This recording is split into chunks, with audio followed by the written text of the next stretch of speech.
In this video, we're going to look at the primitive data types in Java. We're going to look at what that actually means, primitive data types, and how that differs from non-primitive data types. And we're going to evaluate some mathematical expressions using the Java arithmetic operators.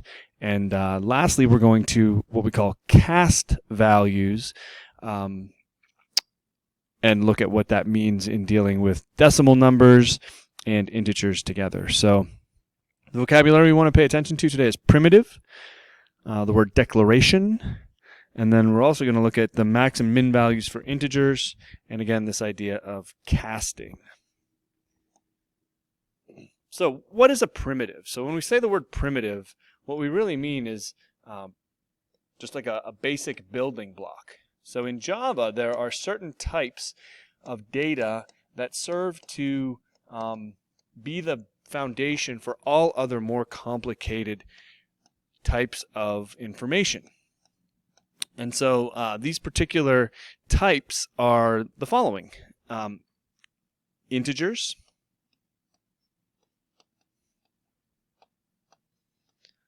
they're created using the int type. Characters, and when I say characters, I mean like letters, they're created using the char type, C-H-A-R. True and false values,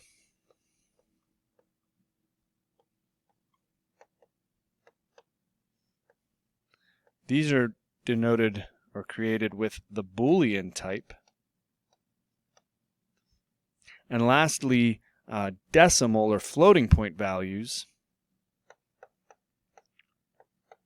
Floating point refers to the decimal point itself being able to kind of move, if you will, across place values as we do calculations, right? So these are created with what we call the double type, okay? And these are all the primitive types. You can tell that a type is primitive in Java because it begins with a lowercase letter. All other types, all non-primitive types, I should say, in Java begin with a capital letter. So for instance, a very, very common type that is not primitive is the string type. Now string is for holding text, right? So something like the word word in double quotes, okay? That is in contrast to a char, which is holding single letters in single quotes like the letter W. But sometimes people think that string is a primitive type. It is not. It's an object type. It's not a building block type because it is made up of chars, right? So string is not a fundamental type. It's made up of multiple chars put together, which is a fundamental type. And so I can see that kind of directly by looking at the first letter of that type. I notice that it's capitalized. That tells me, oh, that's not a primitive type. That's what we call an object type, or a type defined by a class. So it's important to know what the primitive types are because the way that they are stored and referenced is different than all other types, which we'll get into later in the year. But for now, we just want to be able to identify those primitive types because, again, those are going to be the building blocks for all the kind of types that we create, all the classes that we create in class. So that brings us to declaring variables. What if we want to create a variable of a certain type? And we're going to do this with just primitive types for now. But the way that we do that is different.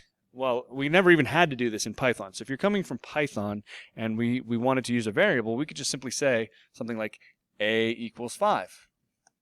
Without any kind of precursor to that, we could just create a and set it equal to a value, and we could then use that variable. Later on in the code, right, we could change not only the value of a, but the kind of information it stores. So we could say a equals, banana, and that would be a fine thing to do. Python would have no problem with that whatsoever. In Java, all of this is bad, right? In Java, any variable that you want to use, you have to first declare. So declare is an important word. This is a declaration. We're saying, I am creating a variable, a, of type int. So Java, I want you to reserve in memory space for an integer that I'm going to refer to as A. This is what we call a declaration. This was unnecessary in Python. Now I would be able to say, having declared A, I could assign it, this is an assignment, the value 5. But I could not do that without having first declared it. I can do this in one line. I can say int A equals 5, in which case I'm doing two things, right? I'm declaring A and I'm also initializing A. So this is a declaration and an initialization all in one line. And that's an okay thing to do as well.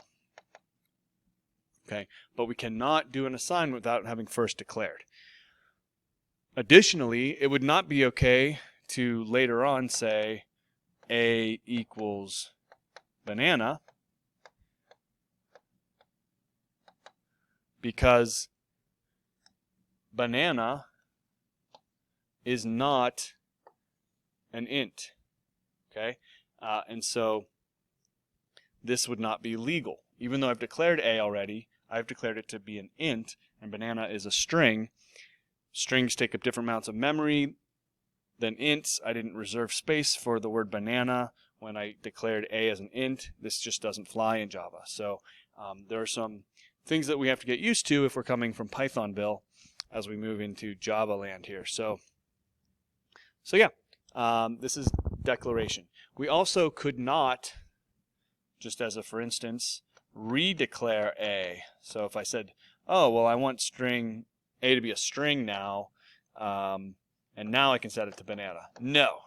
Once a variable is declared, then its type cannot change. Java is what we call statically typed. So once A is an int, it is forever an int, at least in that scope, right? I could have a different variable A and another scope that, of course, is a string, but that's a different thing. So I can't redeclare the same variable in the same scope. That's an illegal statement in Java, which would be caught at compile time, so would not be able to do that. All right, let's look at some arithmetic expressions in Java and see what is allowed and what's not allowed and why. So here I've written the arithmetic operators at the top, plus, minus, the asterisk is multiplication, / is division, and the % sign is our mod operator. If you remember, that's modular arithmetic. It gives you the remainder when you divide two numbers. So underneath those, I've written a bunch of expressions. These are actually variable declarations and initializations. And we're going to look at each of these in turn and see which ones, see what they do, and if they're even legal in some cases. So let's start with our variable A here. Int A equals 3 plus 4. Well, 3 plus 4 we all know is 7. 7 is an integer, so this is really what's going to happen is it's going to evaluate the right-hand side first, get 7, and then try to do the assignment. A equals 7. Well, that's a legit assignment. 7 is an int, so A equals 7 is fine. Likewise with B, right? 3 times 5, that's 15. It's going to do that first, 15, and it's going to try to assign B to 15. Also okay. Okay. Now we come to C. Okay, and we look at that. 3 times 5.5 is 16.5. And we're going to try to assign 16.5, which is a decimal or floating point value, to C, which is an int. This is actually illegal. Okay. Java will not try to convert this for you. This is going to create a compile time error. Okay. Compilation error, and we won't be able to compile nor run this code. Okay, you are not allowed to assign a double value to an int variable. Well, then let's look at D, because now it gets interesting. 3 times 5.0 is 15, but because 5.0 is a double, it's not just 15, it's 15.0. This multiplication as a whole is a floating point result, whereas this multiplication was an integer result. So what we really have is that this thing is not just 15, it's 15.0. And it doesn't matter that you and I as humans can tell that 15.0 is the same as 15. Java is going to look at that as a double value and give the same compilation error that it gave in the previous line. So again, compilation error here. Not allowed, okay? Not allowed. Java isn't being smart and doing this multiplication and figuring out that there is an equivalent integer to 15.0 as a double. It just looks at that and says, it's a double. I'm not allowed to assign a double to an int. I might lose information in that assignment, so I'm not allowing it, okay? Compilation error is just not going to do that for you. Well, let's look at the converse of that, right? Now I have a double variable which holds decimals, and I'm trying to assign it 3 times 5, which is an integer result, right? So this 3 times 5 gives us 15, not 15.0. So you look at that and say, oh, well, can I assign an int to a double? And the answer here actually is yes, you can. Java will convert that for you because for every int, there is a corresponding double that can be created by just adding the 0.0. And so that's not true in the reverse, right? It's not true that for every double, there's a corresponding int that matches it exactly. In some special cases, like 3 times 5.0, there is, but Java's not willing to kind of sift through and determine whether or not you're in a special case or not. It wants to be consistent. It doesn't allow that, but it does allow the conversion from an int to a double because it can do that in a meaningful way that's consistent all the time. F, this is another interesting one. 3 divided by 5. Well, those are both ints, so that's good. But when you divide 3 divided by 5, what do you get? You know, that's 0.6, which is a decimal. And I know I can't assign a decimal to an int value because that's what I tried to do in letters C and D. So what happens here? Is this allowed? You might think no, but actually this is allowed. This is okay. And what you actually get is 0. Okay? The reason is that 3 divided by 5, it's not doing some kind of magic here. When you divide two ints, the result is an int. Okay? It's doing integer division. If you're coming from Python land, that's what it's doing in Python. Okay? And so you actually are getting a 0 out of this calculation. It's not converting it. You know, when it evaluates this right-hand side, it gets 0 and assigns 0 to F. That's integer division. Well, what if I want the 0.6? Right? What if I want, in this last, like G here, G is a double. It could hold 0.6. What's this going to do? Well, it's allowed, but might not do what you want. It's going to give you 0.0. It's going to convert the 0 that it gets when it divides 3 by 5 into a double by just adding 0.0. Well, how do you get 0.6 like we want? Well, there's a couple ways you could do this. You could, for instance, make this a double division. The only way you get a double result is if you get double division. It's not the only way. We'll look at another way here in a second. But 3.0 divided by 5. This is not an integer division. This is a double division because one of the operands, the 3.0, is a double value. This would yield 0.6, which we would be allowed to assign to a double variable, but not to an int variable, right? As long as one or both of the operands is a double or decimal value, a floating point value, that yields floating point division. So that's how we would do that if we were wanting the 0.6. Another way we could do that is by what's called casting. And this is the last bit that we're going to talk about here. Casting is when you treat a value of one type as though it's a value of another type. So treating a value of one type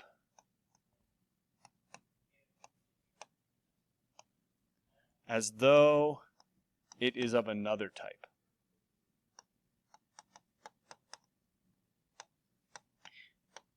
And the way that we do that is to put the type that we want to cast to in parentheses in front of the value. So what I mean by that is, let's say I was repeating the last line and I said double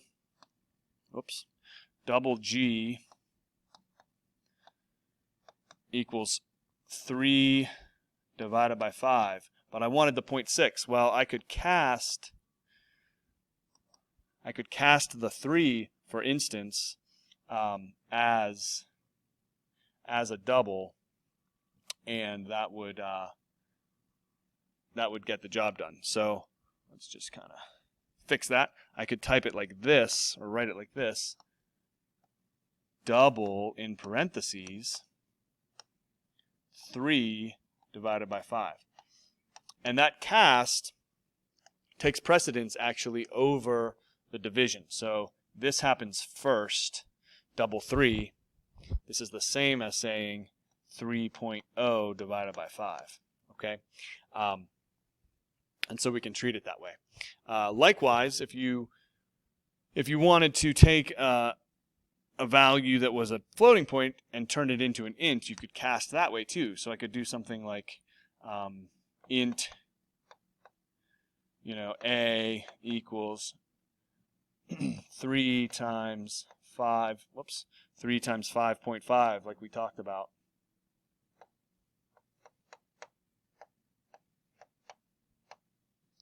I could take that entire thing and cast it as an int in this way, right? So it's going to do what's in parentheses first, 3 times 5.5, and then cast that as an int. Well, now what's that going to give me? Well, 3 times 5.5 is 16.5. When you cast as an int, we don't round, we truncate. So this is going to treat this as 16. It's going to yield 16, okay? So depending on how you cast, you might get different results, right? I could do the same thing here. Let's say 3 times int 5.5, and in this case I'm casting the 5.5 to an int, which turns that into a 5. Well, that would yield 15 because I'm casting earlier and losing the multiplication of 3 times the 0.5, right? So how you cast, when you cast will affect your results, but this is this idea of treating one value as though it's of another type. And it doesn't just apply to primitives, but this is the first introduction to that. So good luck.